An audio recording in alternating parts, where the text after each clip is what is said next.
नमस्कार मित्रांनो, तर बघा आमच्या घरी हे ब्रह्मकमळाचं फूल आलेलं. तर बघा हे फुल आमच्या घरी खूप दिवसानंतर फुल फुललेलं आहे. पहिल्यांदा फुल आलेलं आहे. आमच्या आयुष्यातलं पहिलं फुल हे ब्रह्मकमळाचं आहे. आणि ब्रह्मकमळाचं फुल म्हणजे आमच्या आयुष्यातलं पहिलं फुल आलेलं आहे. तर आम्ही आता याची आरती करणार आणि हे फुल आम्ही महादेवाच्या मंदिरात वाहायला जाणार आहे. तर बघा खूपच सुंदर आणि खूप आनंद वाटला की आज रक्षाबंधन पण आहे आणि आज 19 तारीख श्रावण सोमवार सुद्धा आहे. आणि हे फुल आमच्या घरी इथं आलेलं आहे. जवळपास 10 वर्षे झाड लावून झालं पण कधी फुलंच येत नव्हते.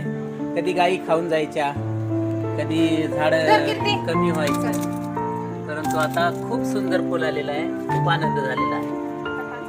जसं आम्हाला असं वाटलंय की आमच्या घरी देवच अवतरलेला आहे.